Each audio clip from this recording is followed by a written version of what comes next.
ആയുള്ള പ്രോബ്ലംസും ലേഡീസിന്റെ കൈകാര്യം ചെയ്യുന്ന ഒരു ഏരിയയാണ് കോസ്മെറ്റിക് ഗൈനക്കോളജി. ഈ നമ്മൾ ഡ്രസ്സിനിടയിൽ ഒളിപ്പിച്ചു വെച്ചിരിക്കുന്ന ഏരിയകളിൽ എന്തിനാണ് കോസ്മെറ്റിക്സ് ഒക്കെ ചെയ്ത് ഭംഗിയാക്കുന്നതെന്നാണ് ചില ആൾക്കാർ എന്നോട് ചോദിച്ചത്. ഭംഗിയാക്കൽ മാത്രമല്ല നമ്മൾ കോസ്മെറ്റിക് ഗൈനക്കോളജി ചെയ്യുന്നത്, അതൊരു മിസ്നോമർ ആണ്. ഫങ്ഷണൽ ആയിട്ടുള്ള പ്രോബ്ലംസ് കറക്റ്റ് ചെയ്യലാണ് നമ്മൾ ഈ കോസ്മെറ്റിക് ഗൈനക്കോളജിയിൽ ചെയ്യുന്നത്. അത് മാത്രമല്ല, ഗൈനക് എന്ന് പറയുമ്പോൾ കൂടുതലും ലേഡീസിനുള്ള ട്രീറ്റ്മെന്റ് ആണല്ലോ പറയുന്നത്.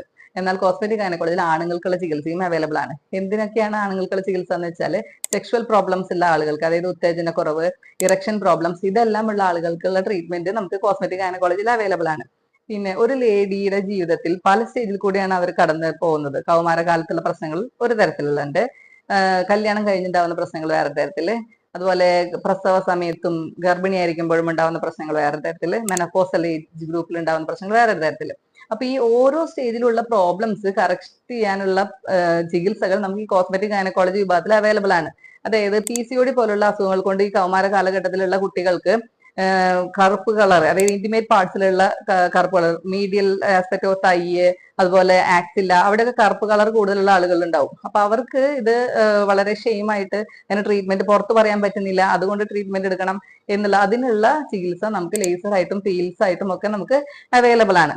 അതുപോലെ ചില കുട്ടികൾക്ക് ഇന്റിമേറ്റ് പാർട്സ് കുറച്ച് പ്ലംബി ആയിട്ട് നിൽക്കുന്നു, കൂടുതൽ അതുകൊണ്ട് ടൈറ്റ് ആയിട്ടുള്ള ഡ്രസ്സുകൾ ഇടാൻ പറ്റുന്നില്ല, അങ്ങനെയുള്ള പ്രശ്നങ്ങളുണ്ട്. അതിനുള്ള ചികിത്സയും കോസ്മെറ്റിക് ഗൈനക്കോളജിയിൽ അവൈലബിൾ ആണ്.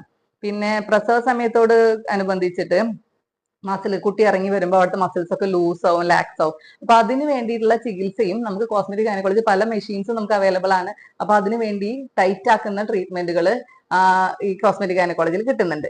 അതുകൂടാതെ ഈ മെനോപോസൽ ഏജ് ഗ്രൂപ്പ് ആവുമ്പോൾ നമ്മുടെ ഹോർമോൺസ് എല്ലാം ഡൗൺ ആവും. അപ്പൊ അതിന്റെ ഭാഗമായി യോനി ഭാഗങ്ങൾക്ക് ഡ്രൈ ആവുക, അവിടെ ചൊറിച്ചിൽ ഉണ്ടാവുക, ഇറിറ്റേഷൻ ഉണ്ടാവുക, അവിടുത്തെ ലൂബ്രിക്കേഷൻ കുറയുന്ന കാരണം ബന്ധപ്പെടുമ്പോഴുള്ള വേദന ഉണ്ടാവുക, അങ്ങനെ പല പ്രശ്നങ്ങളും ഉണ്ട്. അപ്പൊ അതിനുള്ള ചികിത്സയും നമുക്ക് കോസ്മെറ്റിക് ഗൈനക്കോളജിയിൽ അവൈലബിൾ ആണ്.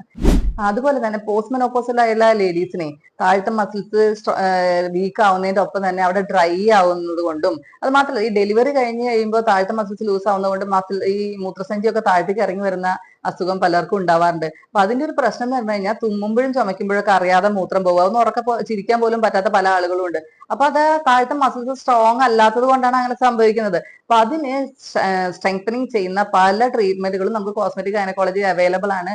അങ്ങനെ ഈ ഏറ്റവും ബുദ്ധിമുട്ടുന്ന ഒരു പ്രശ്നം എന്നുള്ള നിലയ്ക്ക് ഇതിനുള്ള ചികിത്സ നമുക്ക് കോസ്മെറ്റിക് ഗൈനക്കോളജിയിൽ അവൈലബിൾ ആണ്. അങ്ങനെ എല്ലാ കാര്യത്തിലും നോക്കുകയാണെങ്കിൽ ഒരു സ്ത്രീയുടെ ലൈഫിലുള്ള എല്ലാ സ്റ്റേജസിലുള്ള ട്രീറ്റ്മെന്റ് നമുക്ക് കോസ്മെറ്റിക് ഗൈനക്കോളജിയിൽ പ്രധാനമായും പുറത്ത് പറയാൻ മടിക്കുന്ന പല അസുഖങ്ങൾക്കുള്ള ചികിത്സ നമുക്ക് കോസ്മെറ്റിക് ഗൈനക്കോളജിയിൽ അവൈലബിൾ ആണ്.